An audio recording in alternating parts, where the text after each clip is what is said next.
Climate change has brought countless transformations, from the land beneath us to the skies above, and even to the living creatures around us.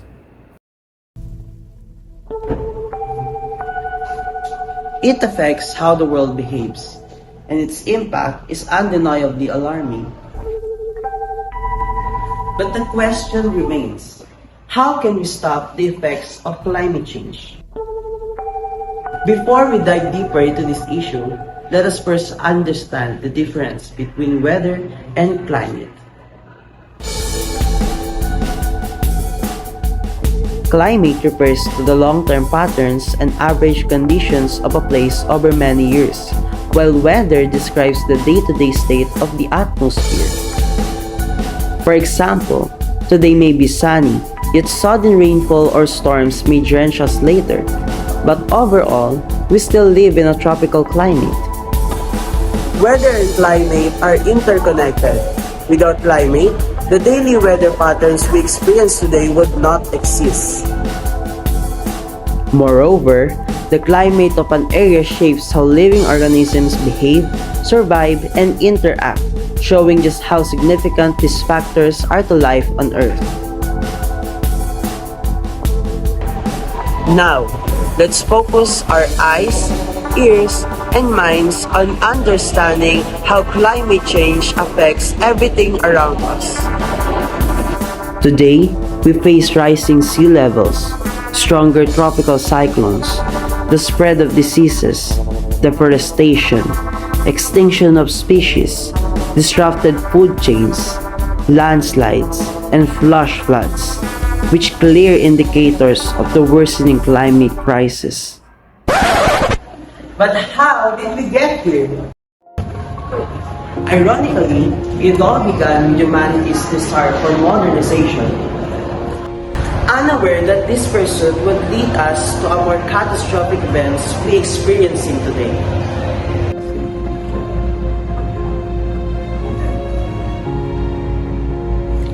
In our country, the effects of climate change are increasingly evident.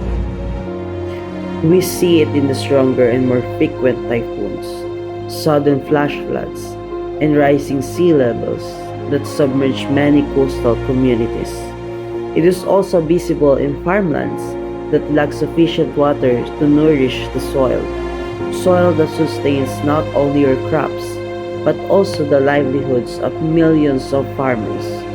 Our ecosystems continue to suffer from the harmful effect of climate change, affecting both the environment and the people who depend on it. One of the sectors most affected by climate change is the field of education. Schools across the country suffer from damaged classrooms, facilities, and learning materials due to extreme floods and typhoons, resulting in significant learning losses. Rising temperatures and unpredictable weather patterns also contribute to health issues among students and teachers, making learning environments increasingly unsafe and uncomfortable.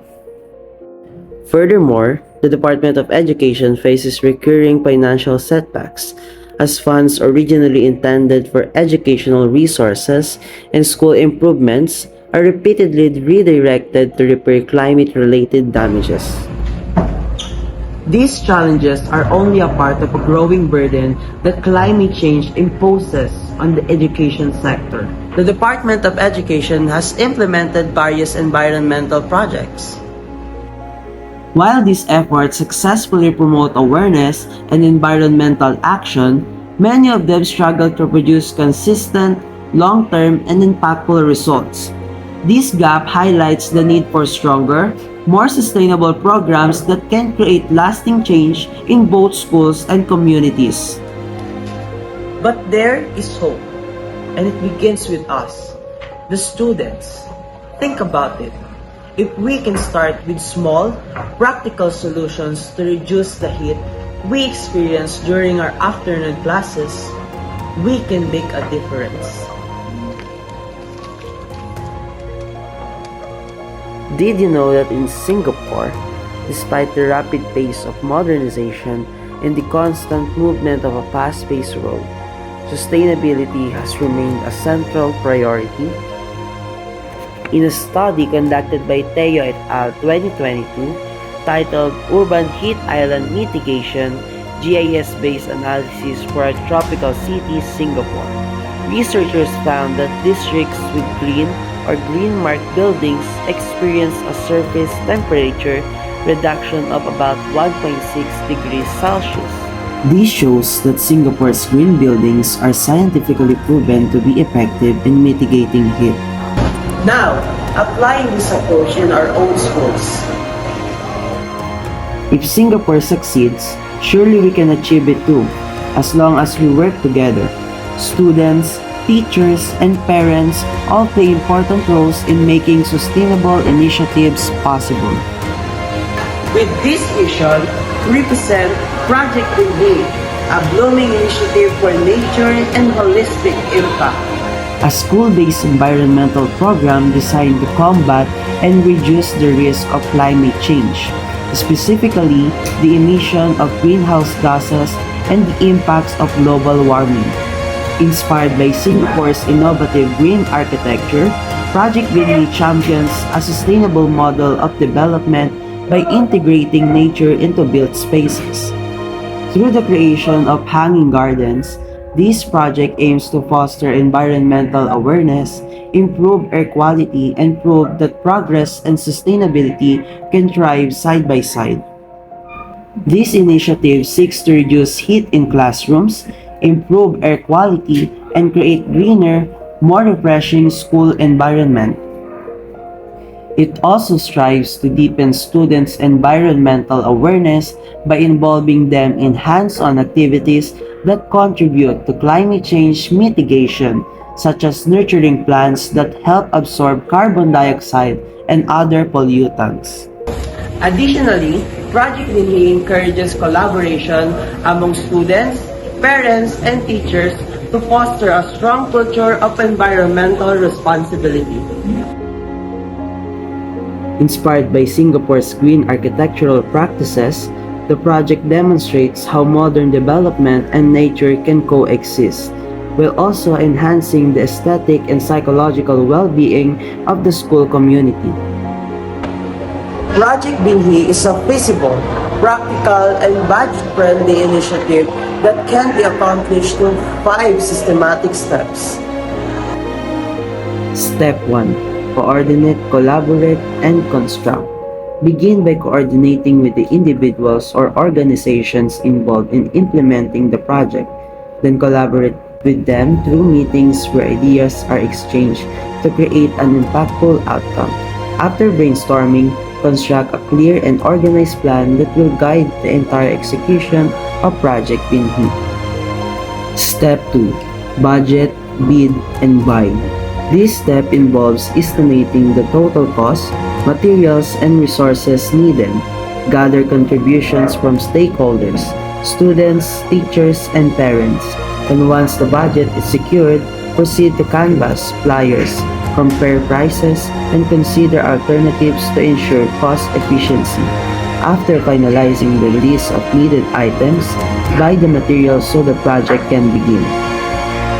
Step 3. Assemble, aid, and advise. Start the actual planting and designing activities with the help of teachers, students, and parents, emphasizing community involvement. Seek advice from other stakeholders to strengthen and refine the project throughout its implementation. Step 4. Check, consult, and compare. Review the project to ensure all planned elements are included. Consult others to gather feedback for improvement, and compare the results with your initial objectives to determine the project's effectiveness. Step 5. Evaluate, engage, and enjoy. Assess all collected feedback and apply necessary improvements. Then engage the community by sharing the project achievements to inspire others to adopt similar initiatives. Finally, enjoy and take pride in the successful outcome of Project BINHI.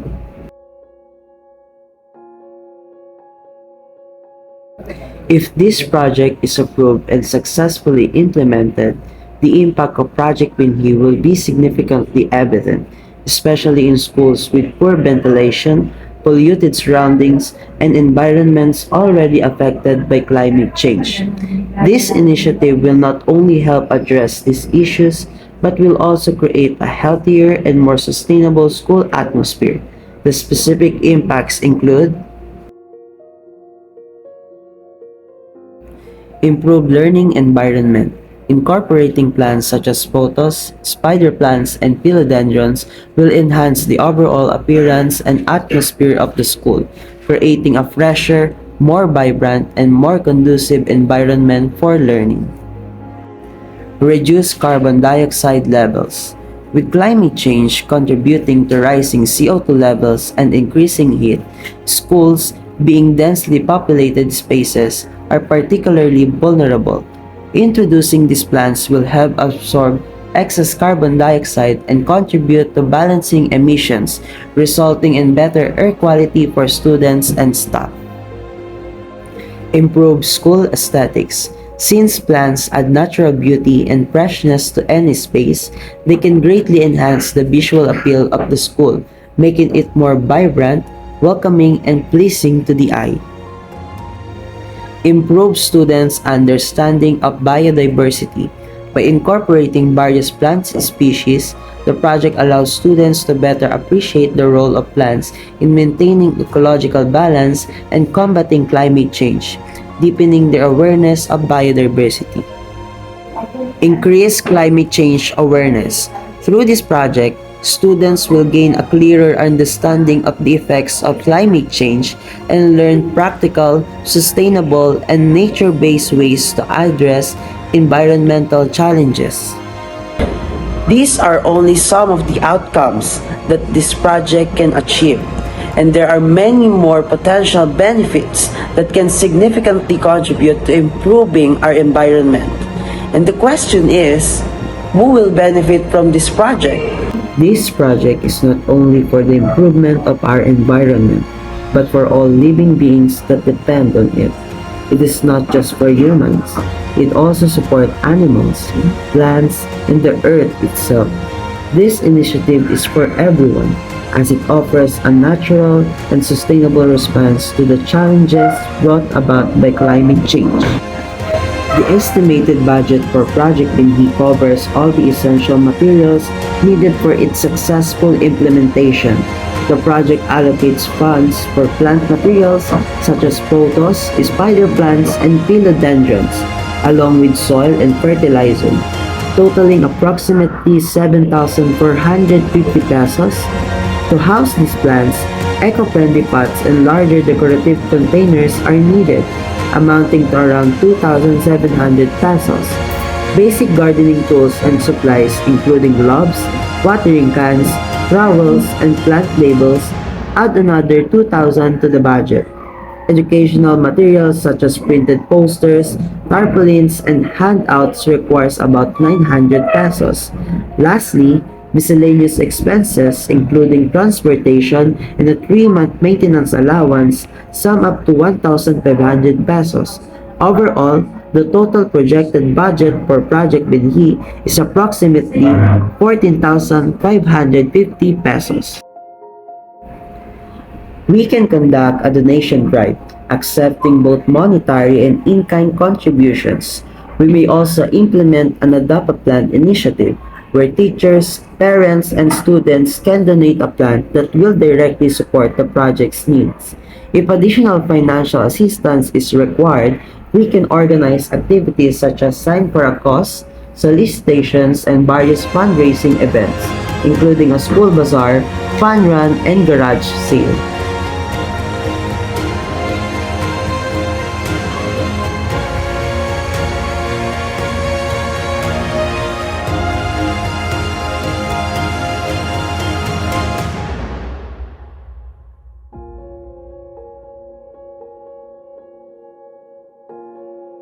This project may be small, but if successfully implemented, it could ignite a spark that grows into a larger movement.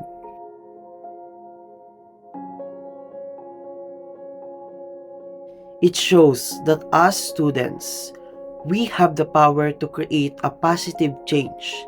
And this is just the first step towards making that hope a reality.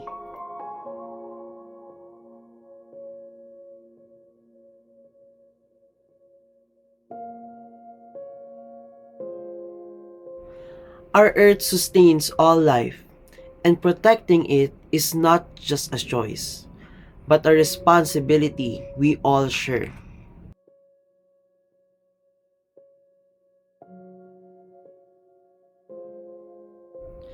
Let us take action now by planting, conserving, and promoting awareness about climate change in our communities.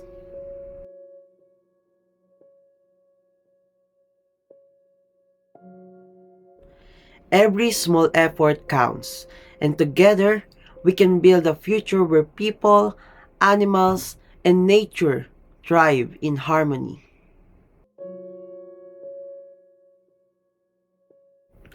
The time to act is now.